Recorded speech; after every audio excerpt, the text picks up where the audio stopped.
The following is a presentation of Stewed Productions. Hey, this is Omar Viengar, sales and marketing guy for Southern Star Brewing Company, as well as the stand-up encourager, where I can encourage the heck out of you and make it funny at the same time. This is InterBrews. As the man said, he is Omar. I am Josh. TD Mike is here with us as well. Yep. We are at Thistle Draftshop in Spring, and we are recording an episode of InterBrews. Fantastic. Thank y'all for listening. We'll see you next time. No. Get all the stuff in, and then, now we just talk. Now we just let it flow. We drink a beer. We have a conversation. This is why people listen to the show. So cheers to you, Omar. Cheers, man. Thank you guys for asking me to come out here. I really enjoy it. Thank you for showing up. Yeah. Now, okay, so one of the things I really wanted to talk to you about today, as I try a sip of the Pink Boots Society, right? Yeah. It's a wheat IPA, you say? Yes. What else do we know about this beer? Well, Pink Boots, it's mainly for the organization. It's a great beer, hoppy with weed influence, of course, but Pink Boots is an organization for women in the brewing industry. Mm-hmm. So whether you work as a barback in a craft beer bar or a brewer in a brewery, as long as you work within the industry, you can join the program for free. And so they sell proprietary hops to brewers, and we make a beer out of it. I don't know what the hops are, unfortunately, because that's my job. I should know it. But also, the proceeds from those hops go towards continuing education within the industry. So I believe in constantly training people. So it's awesome. Yeah. No, it's good. It's good beer. Brewing industry, very dude heavy. It is. Probably like 8 out of 10, 9 out of 10. I mean, is it how? I don't know what the. Yeah, I mean, I probably know we do have an intern currently from Australia who's been interning with us for the last couple of months, and she's awesome, and she's going to be moving back to Perth with her husband, and so probably maybe 3 people that I've known, 3 women in the entire industry that work in a brewery. I mean, I know multiple women brewery reps that do an amazing job who work their guts out every week to make sure the message of craft beer is out there. But within the actual brewery, I think Celis might be the only brewery that I know that has the head brewer as a woman. I'm sure there's more that I'm not thinking about, but... Oh, Platypus. Platypus, yeah. Oh, that's very true, Platypus. Here in town. I mean, I guess you could... I mean, Holler, they're doing that in tandem style. Yeah, it's adorable. They're adorable. I don't know if you ever see their posts. Yeah, it's kind of like... I don't know if I wouldn't be called adorable. Houston's most adorable brewery. Most adorable brewery. Southern Star, the most adorable, cutest brewery in Houston. Just loads of adorableness.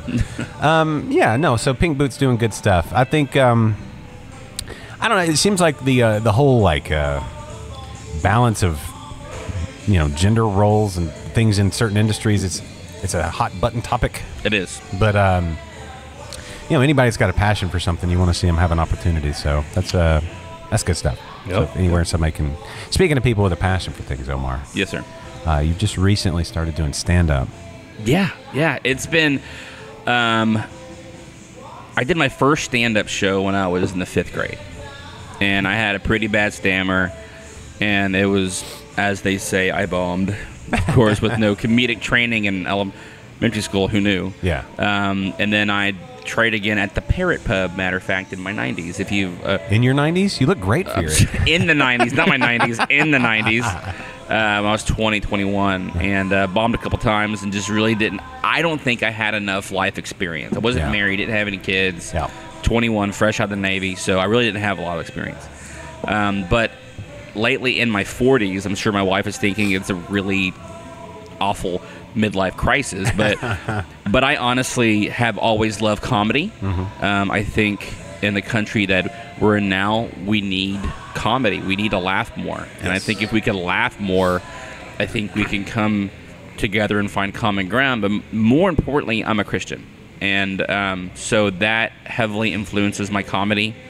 I once attended a men's retreat where the pastor at large was speaking about our identity in Christ. And I think that there's a shortfall of people who don't know who they are, and specifically too in Christ. And I think if we knew that, Christian men and women would have healthier marriages, would have healthier relationships with their children, would be better employees, just all around better people. And so that influences one of my giftings is encouragement.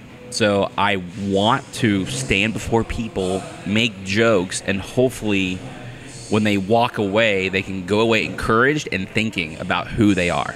So when you say know who they are as Christians, are you saying like as far as you're an encourager? I'm an encourager. Okay, yeah, so that's exactly what it is. Yeah. And you have a funny streak. Is that part of knowing who you are as well? I'm developing funistry as a profession. I will guarantee you it's the best comedy that you don't pay for. So that's currently what I'm. Yeah. I guess that's kind of a vague statement to make who you are. When I'm saying that, I'm meaning specifically Christians, but even non-Christians, I just want them to be encouraged about their daily lives. Like just walking around, there's so much going on with a number of suicides that are happening every single day, not just to vets, but just to average people. I'm a chaplain for a judge in Montgomery County, and so I stand before his courtroom and I pray, right? And so it never fails where this person will say, well, this suicide happened and this suicide happened. I'm like, we need to laugh more. Laughing is not to cure all to suicide, of course. I'm not trying to make light of it, but there's a lot of things going on within the realm of politics, economics, things that are honestly out of our control. Yeah. And I want people to take a second, hopefully laugh, think about what's going on in their lives, maybe just be better. Yeah, I think with the politics thing, a tweet I saw, I think Scott Metzger from Freetail actually retweeted this, and it was, I forget whose original tweet it was, somebody from CNN, but it was poignant.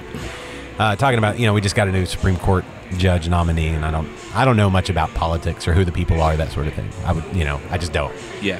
But the thing she tweeted, the CNN anchor reporter, what a personality, she said that Trump could nominate the second coming of Christ or something like that, and all the Democrats would say it's the spawn of Satan, but Trump could nominate the spawn of Satan and all the Republicans would say it's the second coming of Christ, meaning blind allegiance to their team or side or whatever. How accurate that is, it's a generalized statement, obviously, but it speaks to people putting so much into politics. Yeah, and it's really like day to day. Mike is a great example of like he doesn't delve into politics. You ask him about politics, and that's the look you get. He's like, I'm over here working hard. Like whenever I talk about, it's not that big a deal. I think of Mike, and that's a compliment, Mike. Sure. I used to get into it way too much, but when you see people that they just die, that's it. Like who they would associate with and who they would talk to is all dependent on the letter by the name or which side you affiliate with or whatever. Yeah, and I agree wholeheartedly, because on Facebook, I was really heavily involved in politics, and I lost some friends over it, and in the realm of business, it's so scary to say who you support or don't. And they once asked Michael Jordan, what do you think about Republicans? Michael Jordan said, well, they buy shoes too, meaning he's not going to get into it. Yeah. And I think as a business person, whether you're a manager or owner or an employee, just not getting involved in it, it's just the safest thing to do because you don't know who you're going to offend. Yep. And then that's not the role. I think my role as Southern Star Director of Sales and Marketing, manager, is to make the best craft beer possible, but to market it in a way that people want to drink it. And not really tie us to any one party. Because everyone at the brewery, we all have different thoughts and opinions and feelings about what's going on in the world, and they're equally passionate about it. But I think when we discuss those things as a context, as a family, as a brewery, then I think it it makes it more palatable. And I think that's what we're missing. We can't have a discussion about something serious like politics without getting heated, and Facebook and social media is the wrong platform for that. Yeah, probably the worst. Yeah. Like I've got family members that get way into it on both sides, and I've had to unfollow family members. It's like, sorry, Mom, but I can't follow you anymore. Yeah. I'll see you at Thanksgiving. yeah, no, I love Yeah. them, but it's like, man, you're doing Facebook wrong, or at least not in Yeah. the way that I enjoy. And I guess Yeah. do you enjoy it? I don't know, but yeah, I think what you're touching on is huge when it comes to, like, when you make beer. Southern Star makes beer. Yeah. And that's the business in and of itself. It's a very concrete concept. Like, you're making beer and selling Yeah. beer. But what does beer facilitate? Well, it facilitates conversations like this, where we talk about great stuff, weddings, funerals, all family reunions, all those great moments. Beer's involved. Treaties. Exactly. And you can hash out, like, one-on-one a political conversation with somebody that you respect as a person first and foremost, and you're willing to listen as much as you're willing to speak over a beer. That's the proper format. Yeah, and I think that beer and comedy too, and they're essential for me. But and that kind of goes back to the heart of comedy. And I saw a niche too for clean comedy. For what? Clean comedy. Oh, clean. Like, I don't mean clean comedy. You basically discuss sex act, but not mention the word. I mean actually clean comedy. I thought you said cling. No, like a C-L-I-N. Klingon comedy. Klingon, yeah, all in Klingon. Yeah, well, That's we'll a tell you niche. about James T. Kirk real quick. No, you speak the whole thing in Klingon. That's super niche. When I do a set, sometimes I feel like I am because nobody's laughing. This thing. I don't even know how Klingon sounds. Is this on? I mean, imagine Jerry Seinfeld as a Klingon. What do you say, Klingon? It's just like, I didn't even know cling was a Klingon? No, Star Trek? Oh, we actually took Kling into Klingon Yeah. because it's kind of no, I'm sorry about that. I didn't know Klingon was a thing. I just heard cling instead Cling. of clean. Yeah. I didn't know cling. I don't know Star Trek. So. Well, clean, but clean. Yes. Sorry. Go ahead. Yeah, and so I'm married. I've got 3 kids, 1 on the way, 4 kids. Ooh, right? congratulations. Yeah, thank you. And so, I love comedy, but I don't like dirty comedy.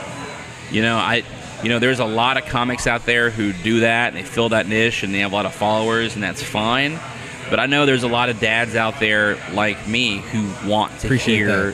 that. Yeah, like, you're gonna appreciate a good, clean joke, and the most of my jokes are about my life, about my girth units, my weight, and the struggle, and just work and just everything else. It's just a story about me, and about my daily observations that I see. Because as a comic, I feel like, and I've only done 3 shows, so I'm a comic. Yeah, you are. You You are. But you see things from a different lens. You start seeing things differently, and I've really learned to appreciate that. I write more now because I write jokes every day, all day long. Writing the screenplay, so it's just it's been very good for creativity, as it were. So, Your mind going. Yeah. One thing, yes, and I'll say this: it's an interesting dichotomy. Some of those guys that the big names you hear about have like a tortured existence, with substance abuse and things like that. Yet they're super, super bright and super smart, and I don't know. It's just I don't know. Comedy is it's so needed in our life now. Absolutely, we need to laugh, because honestly, you can get as involved in the politics and everything else going on, but honestly, you already casted your vote. What are you gonna do? Yeah. So, like, why not love the people around you? Be as positive as possible. Be as funny as you can. Influence your inner circle, or the new vernacular tribe. Like, that is the sphere of influence that people should be affecting on a daily lives. Yeah. And that's kind of what I think, anyway. Yeah. I'm more of if I look at something and it's intimidating, I'm more of a. I'll take the position of I wouldn't really want to do that. When I look at when I think of comedy, I'm like, I ask my wife all the time, like, am I funny? I mean, I make you laugh sometimes. Your wife will say that. Yes. No, if honestly, Not if my wife. will say that I'm funny. No. My wife will. She is the most honest critic that I know, which is awesome. And I'm married to the best person. I heard a husband once call his wife his queen. Yeah. And so I adapted that. And so before I got into comedy, and I said, look, Brooke, I make you laugh. I make my kids laugh. I'm silly. I make my friends laugh. But am I comedy funny? Yeah. She said, absolutely. And she went all out. She's like, I don't care what kind of money that you have to spend to learn the craft, make it better. Because I told her that the spin of it is I want to be Christ-centered. I want to work the gospel into my comedy, even in secular bars. But she's my fan 100%. But I'll just like tell her a joke, and she'll go, I guess. I can see. I get a lot of that. And also she said, my second show, she said, Omar, if you don't make people laugh in 60 seconds, get off the stage. I'm like, no. That's not how that works. I'm not called the 60 second uncomedy, whatever. Funny right yeah. Yeah. Something like that. We knew what you were saying. Thank you very much. Yeah. So, what was the process of the like? Okay, I would imagine that first.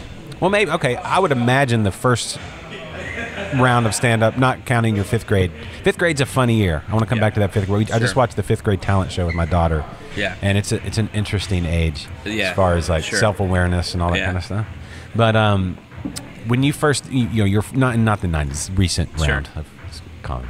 The re-reboot. that first session or stand-up, whatever. How it like walk me through that. What was? You said you've done 3, right?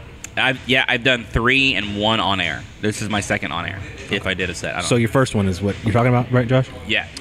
Was here at Thistle Draft. Actually. The first. Yeah, right here where we're sitting is where I did my first one. First one. Oh, Is that meta? How did we miss that? I didn't think about it. And what I did is the first time that I did comedy was, like I said, was 21. I thought, you know what? I'm going to get up, make some self-deprecating fat jokes, and it's going to work. Well, it didn't. So the more I studied comedians, they put a lot of effort into their set. They may take notes every day, but they're very organized and they're very rehearsed because having timing and hand movement and timing everything is super important. So I knew on a Thursday that they were going to have it at Thistle Draft, so I thought, you know what, I'm going to go home, and I wrote everything out. I had a timeline.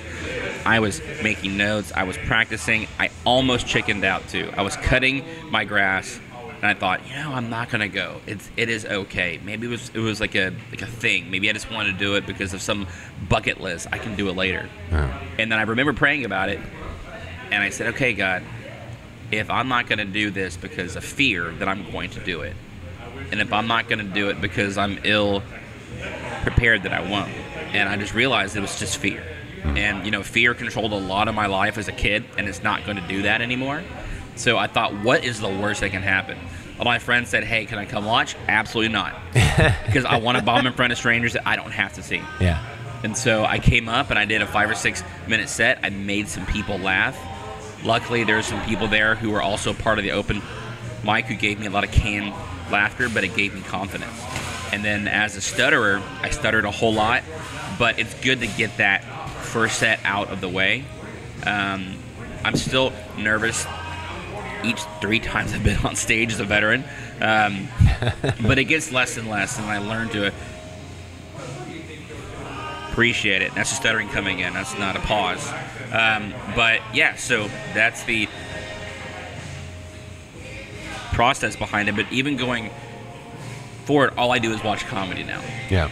All I do, and I watch it from a different angle, not so much of entertainment. Laughing. Yeah, I mean, there is that because I love comedy, but also watching them like game film background. Yeah. I mean, and that's because I don't watch sports. This is my sport. Watching these guys to see their hand movements. I read Steve Martin's book Standing Up as part of my training of what he did back in the 70s, 60s, and 70s. Even the lighting was important. Yeah.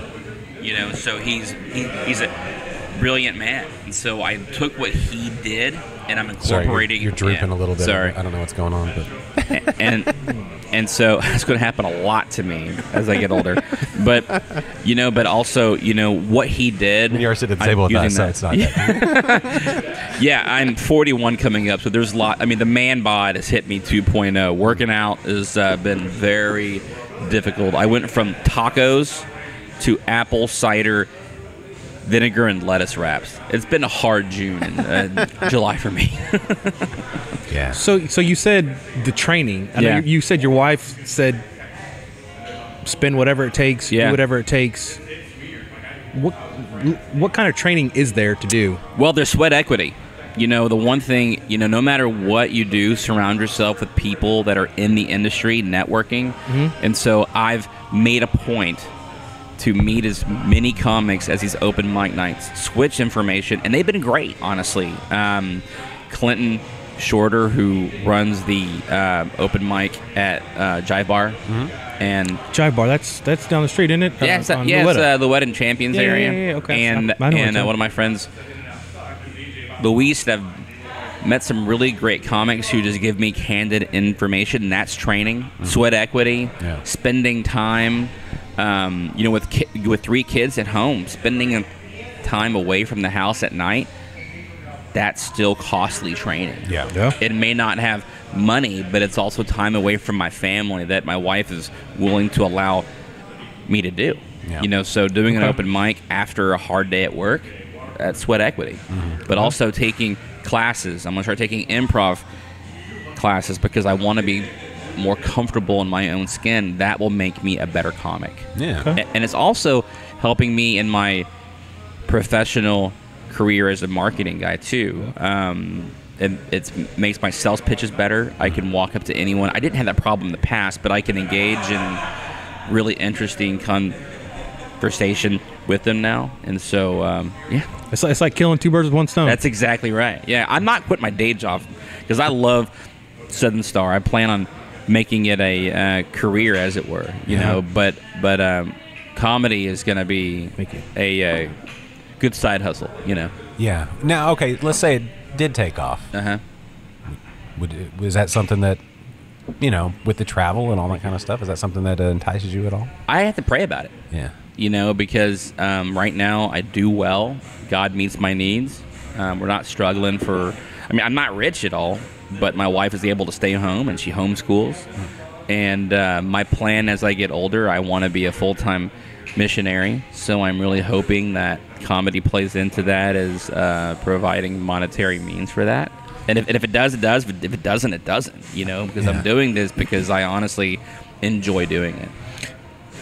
I'm saying, is that something you never really hear about? Is the clean comedy? Yeah.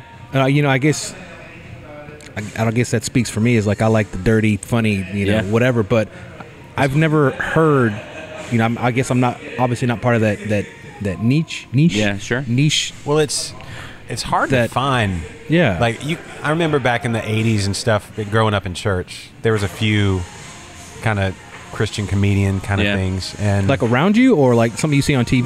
They would come through and do a tour of the churches and stuff like that. And as a kid, I thought, that's pretty funny. That's all you knew, though. Yeah, it's like I don't know if I knew to judge what was funny and what. I mean, some of that they had the benefit of there was no internet, so material. Right. One guy's using this material and the same guy's using the same material out on the West Coast. Yeah, but also like there's great secular clean comics that I like too. Brian Regan, for example, Jerry Seinfeld, Steve Martin, Martin Short, they may divulge a bit, but for the most part, I feel comfortable with, a teenager listening to it. Gaffigan's pretty clean. Yeah. Earlier, Gaffigan. He's gotten a little. You better. You've watched Last Comic Standing? I actually don't have cable. I don't have cable. Well, it's not on now, but I don't know where you'd find it, but it's. No, I actually never do. You've heard of it? Yeah. It's totally. It's like it's the background story. You see him writing and getting coached by the. Sure. I couldn't tell you who they got coached by, but you just see the hard work that they put in. You definitely have to be able to take constructive criticism extremely well. Yeah. Because when I went up and. The first set I did, people were very kind to me and said, "Yeah, you did a good job. Good job in your first set." My second set, I got really good information, and it's like, you need to slow it down. I didn't hear an obvious punchline. You need to work on moving around stage. And then so if you're not used to taking criticism in any profession, then you're never going to grow. Yeah. So that's what I feel like life has taught me. I'm 41 in a couple of weeks, and so I've been a chef, I've been a firefighter. I've had a life of doing all the things that I've wanted to do, and also your kids will give you the most honest, constructive criticism. So you said this was your first performance here? Yes, sir. And where's the second and third, and then where's the next one? Wax Taps was my second, and third was at Jive Bar. I went on the wrong night. They still let me do it anyway.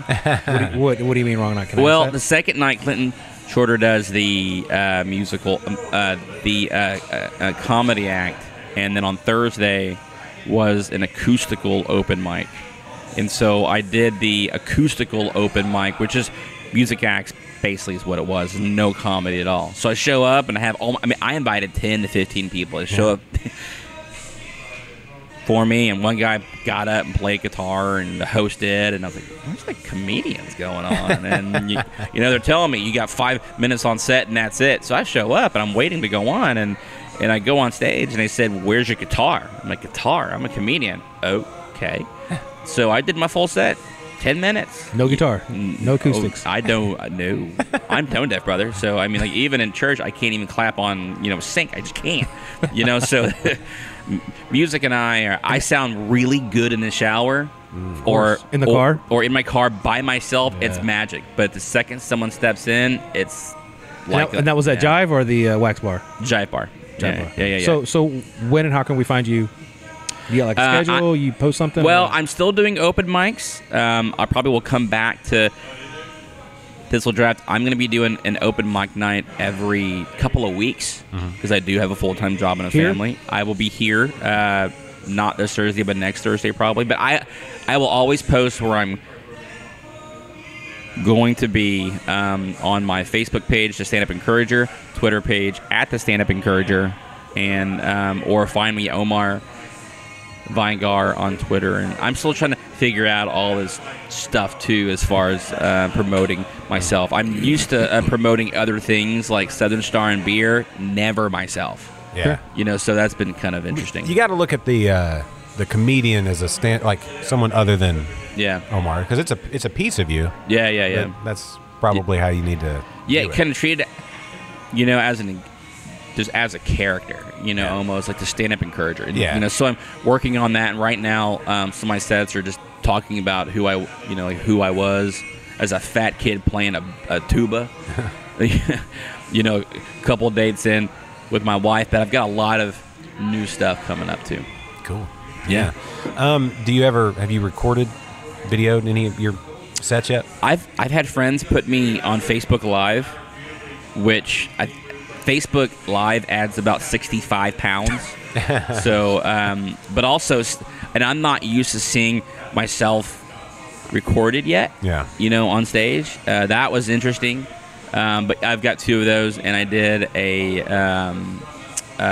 one of my other friends who have a radio show allowed me to do a 5 or 6 minute set with them. So that's somewhere floating around in internet land. Yeah, if you should get one of these little recorders like we record these shows. Okay. And just have them plug in. It's obviously on a mic. Just have them plug in the output, and you can listen. It's obviously like listening to yourself is going to be different than watching yourself. Sure, a lot more palatable, I think. Yeah, but I think that's how you have to approach it. It's like I listen to Joe Rogan a lot because he just has interesting people on his podcast. Sure, yeah. He's a really smart stand up, and just has a brilliant mind for like observation. You can tell he's been observing life a lot, which is what you talked about. And speaking of, the other day I was driving down Gosling here, and there was a truck that said arborist on board. It had one, it's like a truck, tree trimming, and I was like, arborist. I was like, no, I'm pro branch, man. I was like, oh, damn it, if I had a set. Anyway, gotta get to work. But and that's been interesting. Like, it's looking for bits and material has been really interesting because I'm sitting at church finding my pastor's hand movements funny. Yeah. You know, so looking at everything from a comedic edge, you know, and so I told a story, and I thought I offended someone. I was very afraid of offending someone, and then one of the comics said, "You can never worry about that again." Yeah. Because, you know, while that's not my intention, you know, I'm not coming, because I'm called my moniker is a stand-up encourager, not the stand-up, you know, instigator. So I'm not trying to do that, but it's just a different environment. But I'm really enjoying it a whole lot. Yeah. I don't think it matters what you say. You can find somebody somewhere Yeah. that will be offended. You can say the sky is blue, and you'll find somebody that's colorblind that'll be like, that's colorist or something. I don't know. Well, if I can actually Pixelist. bring everything back with the hashtag movement, so just maybe, I don't know, hashtag stand-up encourager, I didn't mean to offend you, please. I have apologized and list every group that I think I have offended. That might help me. Gets to be a bulky hashtag. It's a very bulky hashtag. Yeah. Yeah. And then if you misspell one, because you can't, I can't spell to save my life, and I got that, you know, the Bitmoji, the avatar thing. You can like make yourself a cartoon. Throw that out there. Seen it, but I don't really. Yeah. Well, I don't know how I ended up doing one, but somebody sent me one. A friend of mine sent me one, Perry. He's like, "Hey, check it, it's hilarious." And so I was like, "All right, just to make fun of him, I'll do one myself." And so you have to get this certain keyboard, and so now it's kind of thrown off my keyboard. So now when you hit caps, it's like it stays on it. It doesn't just log. It's not like the double click you normally have. So it's like I'm yelling at everybody now. And it's like, why am I yelling at everybody? I can't change, control the sound of my voice. And it's just real frustrating because also the autocorrect is off and I can't spell. Today's technology, especially being a fat guy with touchscreen, it's really hard. I can't tell you how many people that I've accidentally offended. You know, I have a friend of mine who is Hispanic, and that's important for the context of the story. So I texted, what I wanted to text was, "What up, bro?" But what I texted was, "What up, Brown?" I haven't heard from him since. And I'm like, "Hey, man, I'm sorry, dude." Because no. So I'm very careful about how I text things, and Before you hit that blue button. Yeah, man. Like send even button. here at Thistle Draft, Mary said, "Hey, Omar, are you gonna come back and do a show? People liked you," and and so what I wanted to say is to Mary was, I'm not done with Thistle Draft. Instead, it came across as I'm done at Thistle Draft. Like, after 3 shows, I'm a big star. And I'm like, no. I'm not done. Don't stop buying our beer. So, yeah, I'm just not being a Gen X. I remember before we had technology. Mm-hmm. Yeah. I remember being taught DOS in junior high school. Yeah. And now we have everything as the technology. Everything can be turned into an app. So it's been so there's probably a whole bit just about hitting the wrong. There's common miss punches because my thumbs are they're much beefier than I think the target thumbs of iPhone. I don't know whose thumbs they're meant to be for. I don't really use my thumbs to begin with because they're too fat. So you're one of these guys? Yeah, I'm pretty much one of those guys. I'm the dad that looks really confused when he's on the phone, like what button to push next. But I'm from when I was 8. I would go into a convenience store, buy my mom a pack of Marble Light 100 shorts. As 8-year-old? As 8-year-old. Wow. And being half Pakistani, everyone knew me. So I would go in there, and a clerk would say, "Omar, it's good to see you again. I know your dad." I'm like, "You know my dad?" "I don't even know my dad." Like everyone knew me. And I would ride in my mom's lap as she's smoking a cigarette. To today that is gone. All the beauty of innocence of buying your mom beer and cigarettes, it's just As a gone. child, It's just gone. Or standing up on the bench seat next to them while they drive. Oh my gosh, my grandma actually had a old blue station wagon that had a hole about 4 inches wide. Man, I threw everything down that hole. Yeah. And she knew. I wasn't even strapped in. She had 3 grandkids that could easily fell into it. Yeah. 80 miles an hour down the highway. Hey, I lost a shoe. We'll buy you another one. It's okay. Sit down. But that generation is gone. Hold to the outside. Yeah, it's a good way to keep your car clean, man. Yeah. I have a minivan with 3 girls, and we're always carting around their friends and stuff. Ugh. I'm not the buying worst. I'm not buying anything nice until my kids are at least 30. No, mine's not nice at all. 30. Mine's got like ketchup and stuff on the ceiling and all Oh, that. it's disgusting. Like Chicken strips down in the thing. Yeah. I have a Dodge Grand Caravan, and I'm still finding goldfish from last year. You know, it's like you vacuum this stuff up, and you're like, you guys are disgusting little human beings. I love you, and you're special, and I'm going to give you a trophy, but you're disgusting. You know, You lift up that car seat. Oh, it's French like fries. And oh, dude, it's the worst. It's like Crumbs. What? It's like we need to get the hazmat suit. Dude, it's we took it to the took our van to the car wash, and you can get free. Some of them have free vacuums, right? Yeah, they do, and they're always running. They have a lot of suck power, and you drive in the middle, and you can get from both sides. oh yeah. They like suck your face off. I like doing that to the girls. I like chase them with the vacuum. You know, and those are the kind of stories that I want to tell on stage. Because there's a lot of funny in everybody's life. Yeah. Whether you see it or not, there's so much funny out there. And then just being able to laugh. I remember watching Tim Hawkins on stage, and all he did was make fun of Christianity. And he's a Christian. I believe, and I don't believe this, I know this, God invented laughter. And it's good medicine. Yeah. You know, so let's just laugh a bit more. Yeah, it's. You know, I always get curious, like, when Jesus was on Earth, like, did he ever do the whole, like, you know, because it's just him and a bunch of dudes a lot of the time. Yeah. I'm wondering if he was ever like, hey, pull my finger. like they're laying around the campfire. It's like, who farted? And then somebody's like, Jesus Christ. He's like, yeah, guilty. Like, I don't know, but I'd imagine so. You know, he was sent down in a human form for the sake of all. And Can't skip the gas. And then I believe that he did invent comedy. And I believe that he was funny. Yeah. I believe he was passionate. I believe he was angry. Like all the emotions that we feel, he felt.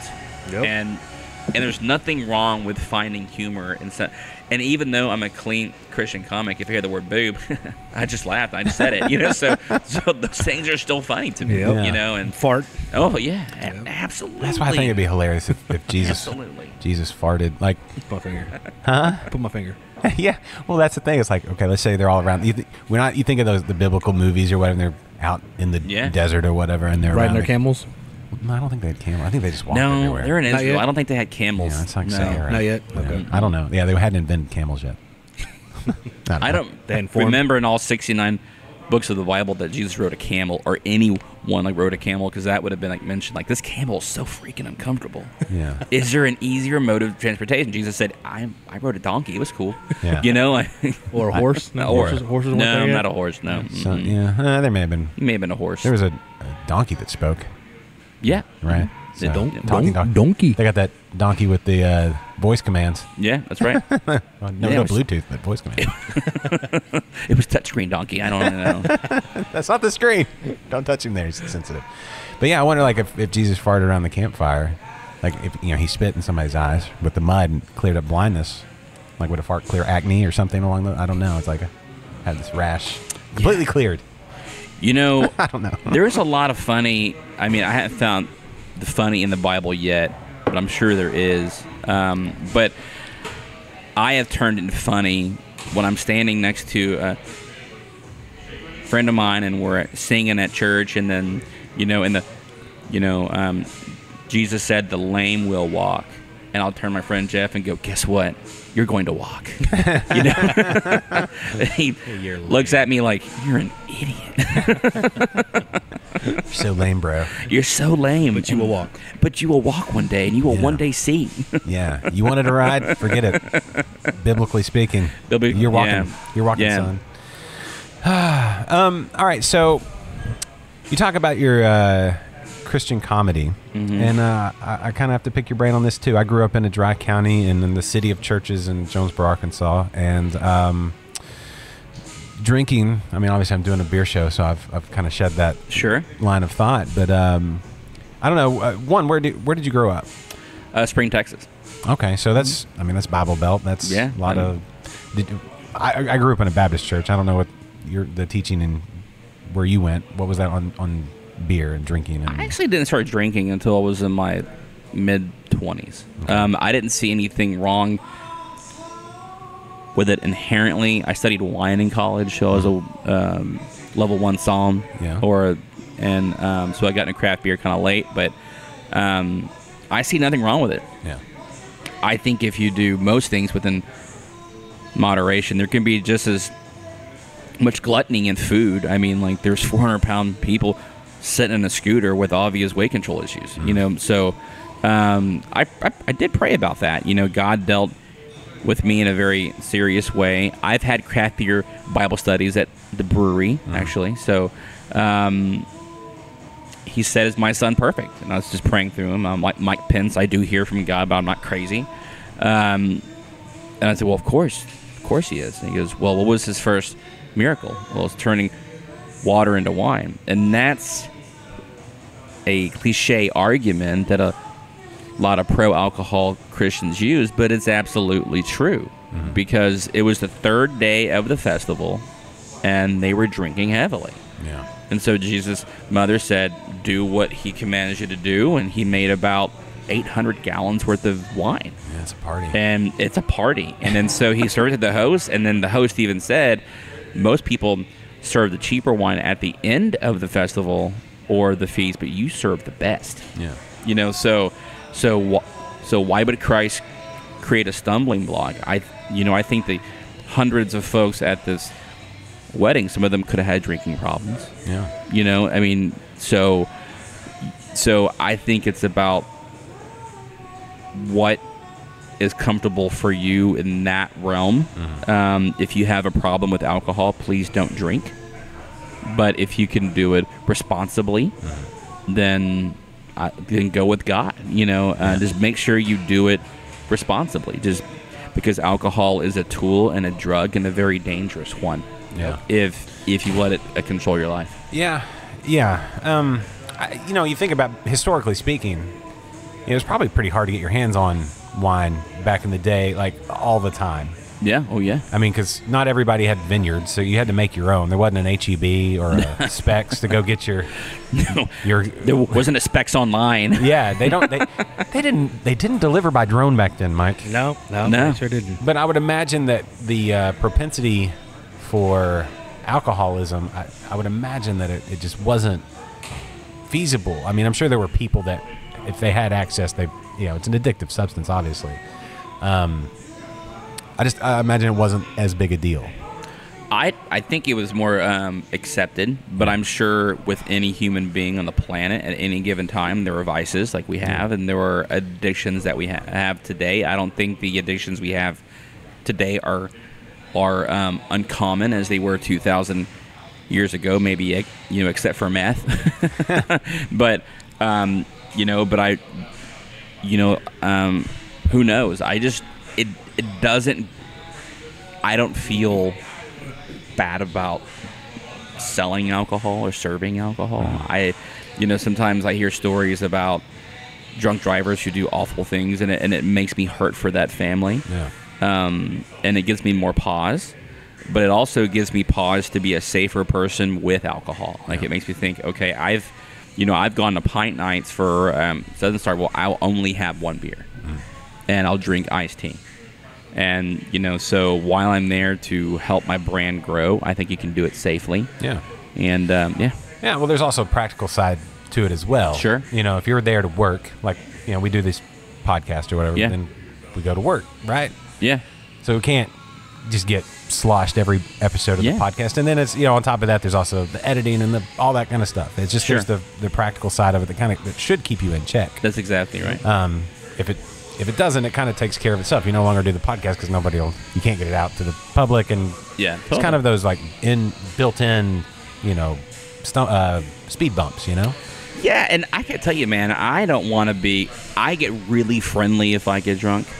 I mean, I've gotten drunk in the past, and then we've all been there. I'm never going to do it again. I'm never going to do it again. And when I turned 38, and I was like, I'm really never going to do that again. Yeah. I mean, I mean it this time. I was in the Navy. I was young. I've drank then, and then you just say those, you pray to a different porcelain god at the time, and then but like honestly, I treat it more as an aspect of being a chef that I once was. It accompanies food, it accompanies conversation, it accompanies the environment that I'm in, and then learning how to do it responsibly. I've learned how to do it at 41, where I can enjoy alcohol, but I see alcohol from a much different perspective. I just see it as a historical cool thing. I like to know how things are made, who made it. I'm a behind the scenes watching Aladdin on CD. I'll watch the extras to see how it was made, and so beer for me is no different.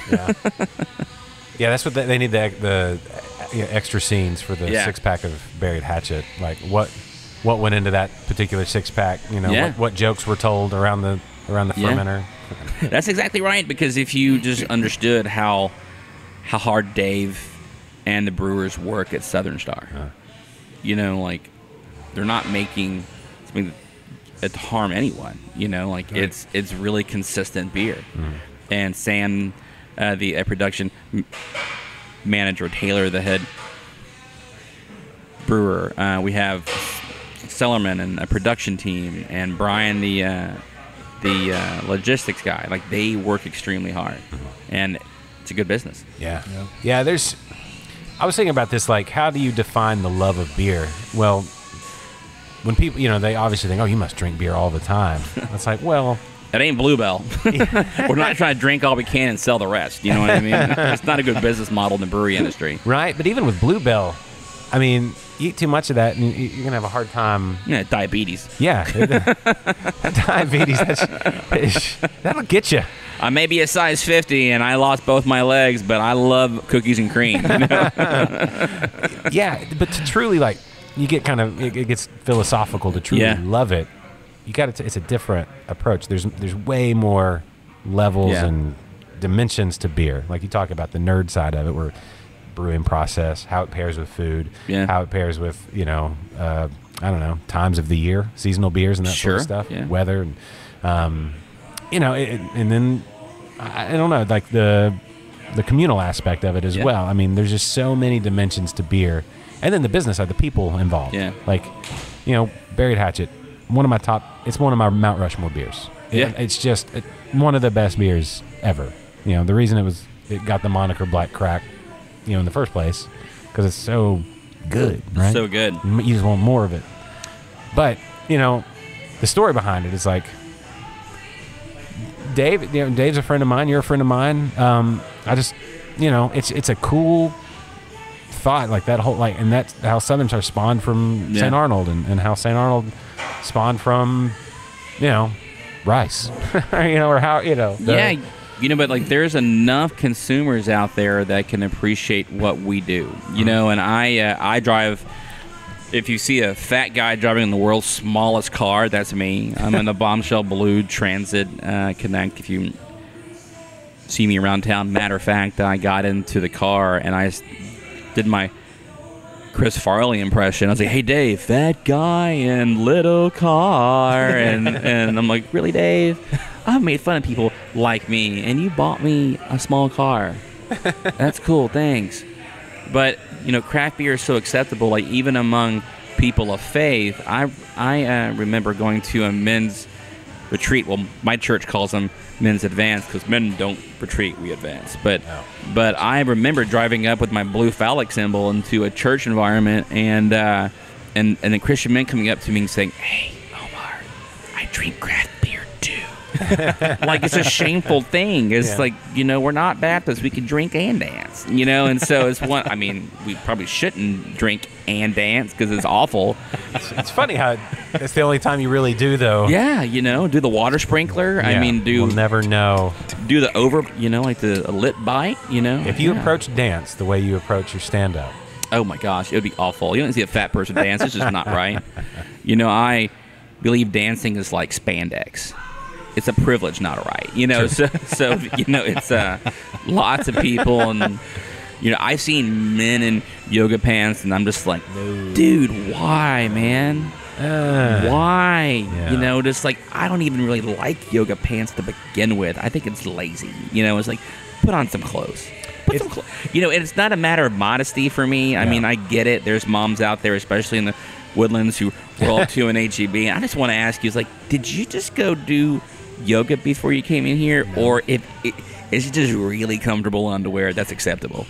So I think that's kind of what it is. Yeah, acceptable underwear like that. Yeah, no, it's true. Yeah. But if I'm with you on the yoga pants until there's when it's done right. Brother, I ain't going there. I'm just general observation. I'm like, whoa. When it's beneficial to us? Well, not to me. I'm a married man, but I'm just saying. No. If there's a person that can, your wife's listening, right? No, I know she doesn't listen to this. No, not to this podcast. Yeah. But she would. I think she'd be one to observe and say, yeah, she's fine. She can pull that off. Yeah, there's certain people that can. Yeah, that's all I'm saying. Yeah, certain people can pull it off. That's what I was saying. Yeah, that's a great way of digging yourself out of it. And so just in case she listens, I mean, I get it. Spandex, the same thing. Some people can do it. Some people should not. That's like comedy. I'm really hoping that people are looking at me as like, you're kind of like a fat guy in spandex. Being up here is a privilege, not a right. Yeah. You need to step down. So that's what I'm. But I hope to do the Houston Improv. They have an open mic, which is kind of very scary for me, but I want to do the scariest thing. I have a friend of mine whose mantra is embrace the difficult. Mm-hmm. And so I've kind of adopted that as mine. Whatever freaks me out the most, I'm going to do it first. Yeah, like you said, don't let fear squash you. Because I've been binge watching comedians in cars with coffee with Jerry Seinfeld, and I love to watch the comedians talk about their past and how they grew up. And Seinfeld, from 5 years from being an unknown to Johnny Carson. Yeah. So I thought that was very encouraging, inspiring. Yeah, I think we're in a good time for comedy, just like with craft beer. There's more opportunity for really good comics to get out there and kind of work their game and evolve the art. Yeah, it's a very good parallel to craft beer. It really is, because I love the camaraderie of comedians. It parallels craft beer for me in a sense, because we have a lot of craft beer breweries opening up, but it never feels like competition between the breweries, because we feel like there's enough business for everyone. But also, we're there to help each other. I can't tell you how many times I've been to a festival where another brewery will help me fix my jockey box. And comedy is the same way. When I first started off, they're encouraging me. They didn't say, "Oh, there's a competitor there for the mic." Like, hey, there's another brother in arms, and I know what he's going through. I've been there, and it's hard, and I want to help him. Yeah, when you look at the slice of humanity that can take in comedy or drink beer, there used to be that barrier to entry. It was big for media. We couldn't do this. You couldn't do just start a show. You had to be on a radio station or a TV station. You couldn't afford to do it. And it cost. So we'd have to broadcast it live, and hopefully some people listened. And now it's like I get thousands of listeners. Months in the I'll post a show, and months later I had somebody let me know that one of my shows they'd listened to 5 times. I'm like, it was humbling, and I couldn't believe that was a thing, but it was like, wow, that's 5 hours of your life. Yeah, it's like you're never gonna get back. Yeah, I know, right? I was like, really? But that's also helped me too, because I'm not getting into what you're doing, but I'm doing a lot of. I want to not sell Southern Star story, because I believe our story is their story, and their story is our story. And so I'm going to be doing some live on the street with comedy and Southern Star, and me asking random people random questions about craft beer. But I was able to go on Prime to buy a shotgun mic, a gimbal for my phone, and all these apparatuses and LED lighting for $122. Yeah. It was really inexpensive, but it made it accessible to me to put my comedy, not just my comedy, because it really isn't about me, but Southern Star's message out to whoever. Yeah. I think there's I think Under the Radar does a podcast now. Do they? Yeah. I think you guys at Southern Star would be really good at it too. I think Dave would actually be very good at it. He's really good on the mic. Yeah. Dave's natural. And because when I first got on it with him, I didn't know what to say. I was very nervous. Trying to engage in conversation was pretty hard. But Dave's a natural. He is. And you give him 8 beers, and he's a very good speaker. Yeah, every time we were out there, it's like, take the day off of work because this is going to be a commitment here. He called those Dave days. Yeah. Dave days. Yeah. Is that worked into the calendar? No. Well, yeah, like if he knows that you guys are coming out, and he's like, okay, coming out at noon, I'm done at noon. Yeah. Nothing productive is going to get done except for, but it's also part of him engaging with you guys and then engaging with the audience, and so therefore it actually is working. Since he writes his own checks, he can do whatever the hell he wants. Yeah. Yeah, I think it's that personality side of stuff for breweries I think that's huge. It's huge for people to get to know who's making the beers. I think people connect on that level just as much, probably more than the actual beer, because there's a lot of good beer. I'm really surprised that there's honestly not a reality show around a brewery, because we have an Uncle Si, and his name is, I'll call him B. Ryan. And B. Ryan knows that I'm half Irish and half Pakistani, so he's very colorful. He's not Mr. HR at all. On a daily basis, he asks me if my magic carpet got a flat. What terrorist plot am I organizing today, or the fat jokes. Those very strong buttons on your shirt, Omar. I mean, I'm used to it. We did the Art Can series, actually, and so upstairs, Nicole Gavin was the artist. It was for Garden State. It was a Hefeweizen. And there's a picture of Gandhi on the wall because she brought up all her art, and I think she's Buddhist, or I don't know, one of those things. And Brian walks in and he says, "Hey, Omar, is that your God?" I'm like, "That's Gandhi, and I'm a Christian, so no." Thanks, Brian. Get out of here. That's funny. So, yeah, I mean, we have, I'm sure every brewery has a Brian. I'm sure every brewery's got a Dave. I'm sure every brewery has people in their, I'm sorry, B. Ryan, has colorful people. And I think, Josh, you should do a reality show about a brewery. We need to get some cameras, invest in some cameras. Yeah. Southern Star Brewing Company, you should make us an offer. We would accept. We need the money. Well, if somebody wants to fund that. Fund the camera situation. I know, right? I don't. more than that. It's a full-time gig. I don't know that would be my forte. I've thought about the video side of stuff, and it's definitely it's a whole different animal. Is it? Yeah. I love having this podcast on video when Kennedy shows up and does it. Yeah. We were at Back Pew 2 weeks ago. We've had over 2,000 people watch that Facebook video. That's awesome. Yeah, and I mean, it's we just had the one camera, and we're sitting there, and there was one lady that got mad because the audio didn't start till 4 minutes into the show. She couldn't hear anything. Yeah, she made that mean face, I can't hear anything. So I was like, edit. Audio starts at 4:40. I'm sure there's a way to make that better, but yeah, I think I want to add that eventually. Yeah, that'd be fun. Yeah, Mike, I always tell Mike all my dreams I want to do for this thing, and we've done a lot. Sure. I think long form conversation is. I really do think it's the next big. I don't want to say. I think it's already here. I think it's. Sure. I think people. Podcasts with interesting things that people want to hear is here. And making it accessible. The scale is different. It's not like with radio, and I don't mean to badmouth radio, but I'll just talk about the reality of radio. It's got its limitations. You got these segments. You got to go to break at a certain time. You're only broadcasting out when you're broadcasting out, and if somebody happens to hear it, they happen to hear it, and is that your target audience? Shoulder shrug. I don't know. But with a podcast, it's there forever. Yeah, and if you hate it, you just don't download it anymore, don't stream it anymore. So it's telling, that if people are enjoying it, it's a real number. But I do think that podcasts have kind of, especially the show that you do, coming out to where people are, breweries are. I see more and more people doing it, larger formats coming out. Yeah, and it's good because it brings the audience, even if they can't see us, into the brewery. Right. Because we do a lot of cool stuff that people don't know. I'm a veteran, and in late August we're going to do an event for Camp Hope. Cool. And we're proud to sponsor those guys. We do a lot of pet charities, and we do a lot of philanthropic things that we want to talk about. Yeah. And sometimes it's not feasible for us to leave the brewery. We just don't have time.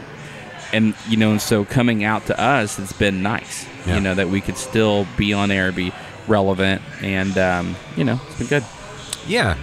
If I could, I don't know, Mike. We got to figure out a way to do this full time. We're still working on it. That's what radio does well, is they get investors. Yeah. They get sponsors. It's true. Show sponsors. Yeah, I don't know.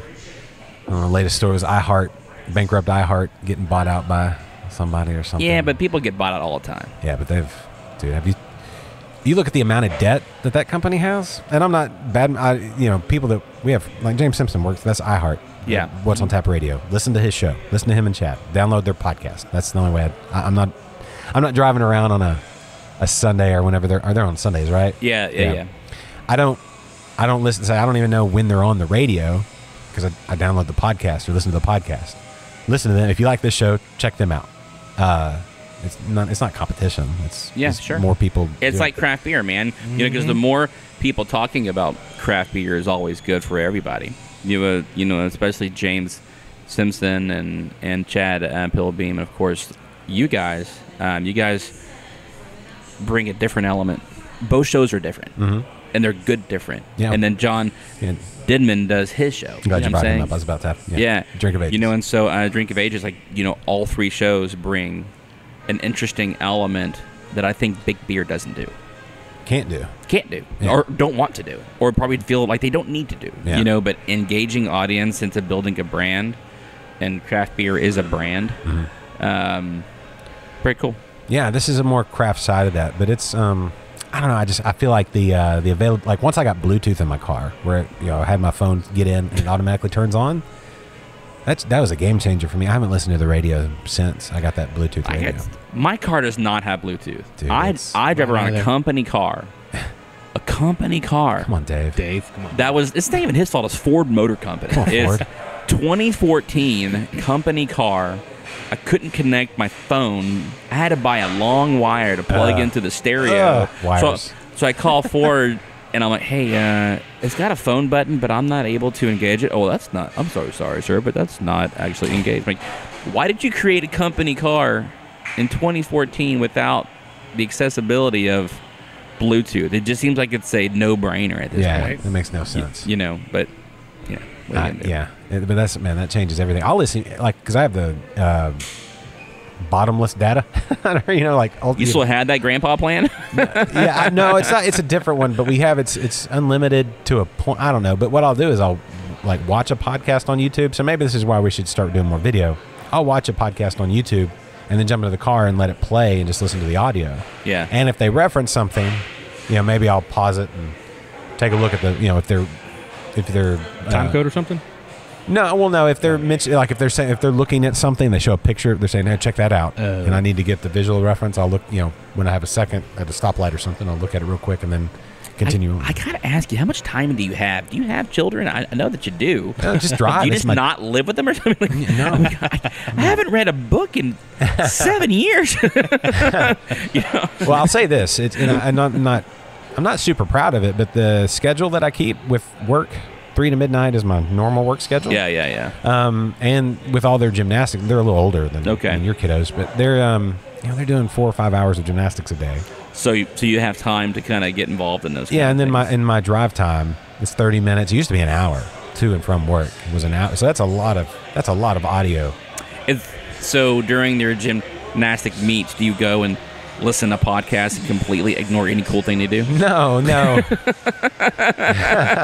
Daddy, look, I am sorry. I'm learning about butter. I can't listen. Butter is fascinating. I just did a backflip, triple somersault. I got this. Well, fantastic. I'm learning about a pencil right now. You have to get back to me. Is that flip on a podcast? Because I'll be right there. Yeah. No, Omar. Thank you very much. It's No, I'm engaged when I'm physically with them. You're a very good father. I'm just busting your job. But I'll say this: when they're streaming Camp Kikiwaka for the 7th show in a row, I may be sitting on the chair next to them listening to a podcast while they're, and then with one earbud in, and so I can, if they ask a question, what's up? No, how much longer I can watch this show? Okay. I've seen Frozen about 1,000 times, so much so I started to psychoanalyze the actual movie itself. those are really crappy parents. Yeah.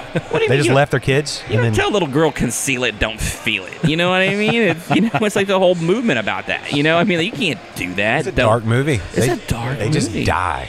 Everybody on that boat just dies. Dies. Just a horrible drowning death. Yeah. Just they're gone. And they just, all right, we'll move on. We'll just move on. Just put a curtain over their face so we never have to look at them. You know, and Elsa and Anna, they're just kind of eating chocolate, living in their own rooms, Yeah, taking whatever. care of themselves. You know, it's just like they just raise themselves like Lord of the Flies, whatever. Yeah, who raised them? Who taught them? Well, the servants did. Did they? They didn't Yeah. seem very connected to those people. They didn't have relationships at all. They don't have to. All you need are chicken tenders. You know, just like if you showed up to kids, hey, just don't. But they never said that they knew how to read either. Yeah. You know, like if you watched a cartoon, they're not reading anything. They're not doing anything constructive. They had servants to help dress them. Mm-hmm. So as far as, you know, they're dumb. Yeah. Very stupid cartoon That's probably characters. why she, Yeah. Anna fell for, what's his face? Olaf. Hans. Hans. Yeah. Oh, that's right. Okay, Olaf was a snowman Yeah. character. Snowman, yeah. yeah. If they had fallen for that, that would have been Yeah, a yeah. whole nother Yeah. thing to work through with the Like therapist. he worked for a delivery driver. Hans? No. I'm sorry. Yeah.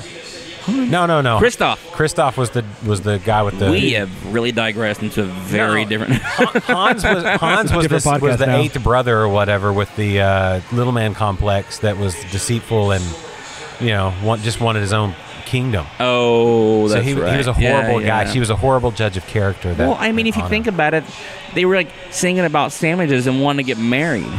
Within You know, 10 I mean, minutes. Yeah, she was a sucker. that might happen in Colorado, Yeah.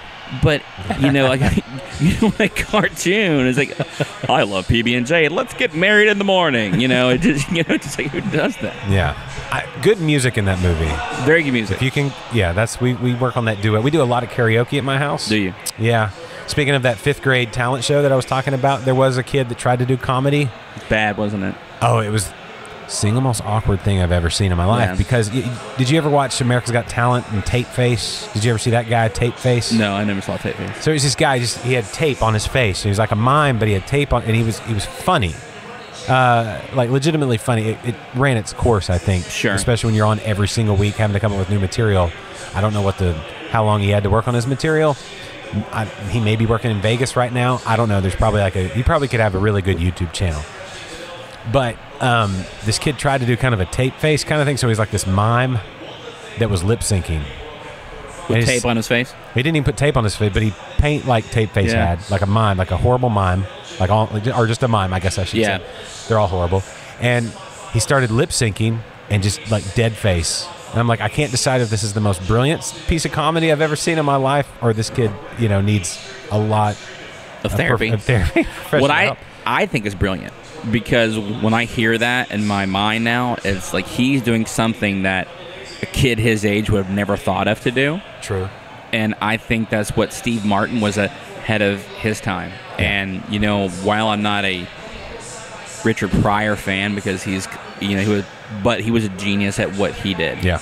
And so looking at a kid like that, when I was in the 5th grade, I stuttered so bad I couldn't say my first name, but I chose stand-up comedy as my routine. I don't know. I really wish I had guidance. Yeah. I wish I had a dad, because my dad would have been like, you can't say your first name. Maybe you should not do any stand-up comedy. But I did it. Yeah, no, it's working. How does that, as far as like your stammer, you seem to have it under control. Like you're doing a whole podcast and it's, It's really gotten better since I've done stand-up comedy. Yeah. But it's funny, like when I engage with someone who also has a stammer, it's like an accent. Yes. When I go home to a southern, hey, how you doing? Because my mom was 388 pounds, 5'1", moon curlers. We'd go to a family reunion. You thought we'd never finish the 2nd grade, But as a stutterer, like you just get in front of someone and you both like, hi, my name's, and just like you can never have a conversation. Like you can go to the next meeting and really start from where you left off because you never really began in the first place. So. Yeah, but I was blessed enough to have speech therapists who put me into theater classes in junior high and high school, and I worked the drive-through of fast food restaurants. I was determined to get over it, and I'd never got over it. I just accepted it. And being a stammerer who worked in a drive-through job like that in high school, and just that was the longest experience of that customer's life. Yeah. Trying to repeat back an order. What restaurant was it? Burger King. Okay. It's now a Shipley's, which is probably makes much better food. Yeah, Burger King. I want it to be good. I believe it's the most underrated fast food restaurant in the country.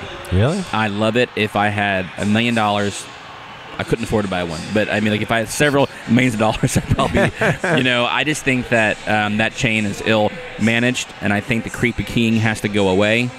And I think a lot of restaurants who jump the shark, if you know that term, need to go back to their roots, and I think they would do a much better job. That's why Dairy Queen's going out of business. They're going out of business? Oh, they've closed several in the United States. We just got one opening up right down on Spring Fort.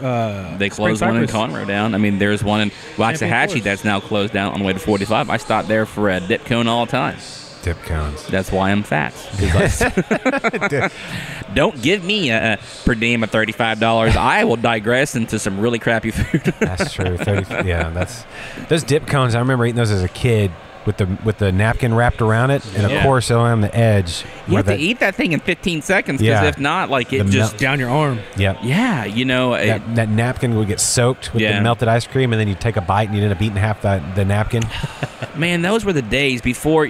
I think it's God's way of reining me in so I don't die. Eating healthy, and one day I ate ice cream and I was like, oh, it feels so good. Yeah. Oh man, what is that? I'm like, you know what? I just need to test this theory out. So I ate a half-gallon of ice cream. Oh, I really don't feel so good. Yeah. Then I realized that I'm lactose intolerant. And I'm like, are you freaking serious? Come on, God. Got you. He goes, I'm going to get you to lose weight. I'll make food hurt you. Yeah. Let's go down that route. Yeah, I've cut out pretty much all sugar. Actually, I've been doing like almost, other than beer, pretty much like a carnivore type diet with some veggies thrown in there. I feel great. Why do you have tears in your eyes then? There's not enough steak. I love dude, I could eat steak all day long. But it's when I go back to like carbs and stuff, it really hits me hard now. Yeah, because you're a girl, but there's no. I mean, Jesus ate bread. I mean, for real, it's cool, but it's just all in moderation. I just don't think that we have learned that. We have too much in this country. We have too much. Yeah. We have too much bread, too much this, too much that. We throw away a third of the food that could save everyone on the planet. We throw it away. We have too much excess. What we need is another starvation period. Hold on, back to the Jesus thing though. He ate bread, but he was only around till 33. So I'm almost 40. Well, that's true, and he walked about 100 miles every week. Yeah. So I mean, like there is that. Yeah, he had a very high metabolism. Yeah, But as I'm getting older, I really you start thinking about mortality. Yeah. In your 20s, you still don't think you're going to die. You don't. And then in your 30s, you're like, that might happen. Yeah. And in 40s, it's like, holy crap, I'm going to die in 40 years. Like all of a sudden, the last 40 years of your life have been completely just in a blink of an eye. I don't feel any different until I get up that I'm not 20. It just feels the same to me. But then you're like, man, I'm 41. Where did 40 go? And then so all of a sudden, eating better makes more sense to you. Yeah. Working out makes more sense to you. And so now I'm eating things that are contrary. My kids are so used to watching me eat large amounts of food that now when I'm eating healthy, they think there's something wrong with me. Like I was pouring apple cider vinegar into a glass of water, and my eldest said, Dad, are you drunk? No. What she said was, you're drunk. I'm like, no, I'm drinking apple cider vinegar and so Daddy can stay alive. Oh, no. What she saw me was eating a lettuce wrap taco, drinking apple cider vinegar, listening to banjo music. All of a sudden, I'm healthy again. Those banjos, man. Steve Martin's good at banjo. Yeah, he is. Anyway. Banjo underrated. Yeah. Well, I know you've got an appointment. Yeah. And you got to go scare somebody at work. Is that what you said? No, I get to do one of my joys as a manager. I love reviews because it's my opportunity to give raises. And I think all my reps deserve more than I can afford to pay them. Do y'all have a strict clock-in policy? No. Do y'all have a clock-in policy at all? No.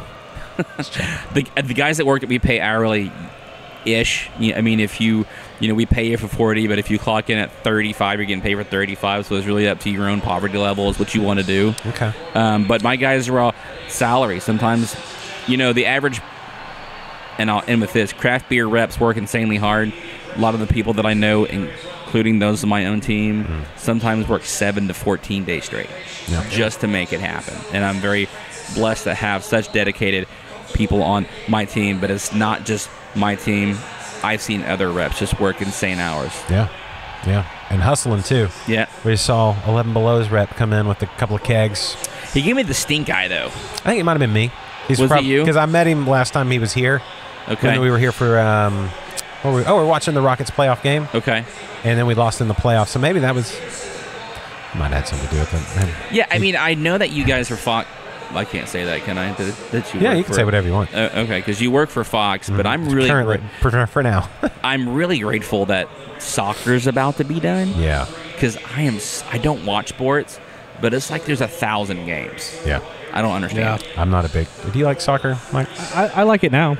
The World Cup? You have no choice. You've been watching it. I like the World Cup. Yeah. Someone said that soccer is one inning away from being baseball. So I'll just kind of end with that. Yeah. Now next year is the Rugby World Cup. I played rugby in college. That's a cool sport. That's a man sport. That is a sport that everybody needs. They owe themselves the opportunity to figure that sport out and learn it enough to watch it. Yeah. Way more dynamic than it's got the ongoing action of soccer and basketball, but the tackling and the physicality of hockey and football, and it's a way better sport. It's a way better sport than football. I think football is kind of boring for me, and I don't want to shock anybody, but I think it is. Rugby, there's no pads. No. And it's less concussions too.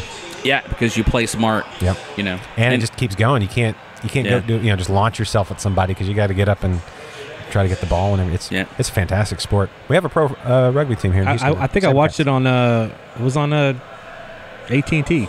Yeah, I watched it one night. Rugby too that we donate beer to all the time. Yeah, so, that was the best part of rugby. You play 80 minutes, just beat the hell out of each other, and then you take that team out for beers if you're the home team. Shoot the boot. Shoot the boot if you mess up the rugby song.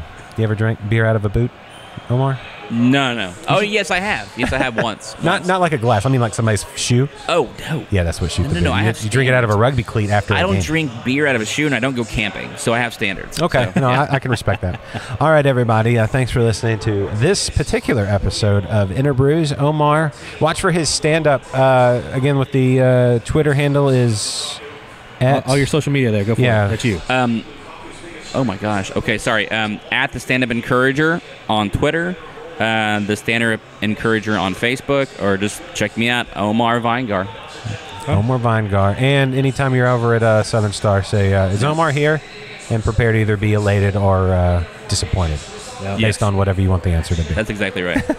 Omar, thank you, sir. Of course. Thank you, guys. All right. TD Mike, thank you. For all you guys listening, I want to say thank you as well. My name is Josh, and this is InterBrews. This is InterBrews. Thank you for that. That was awesome.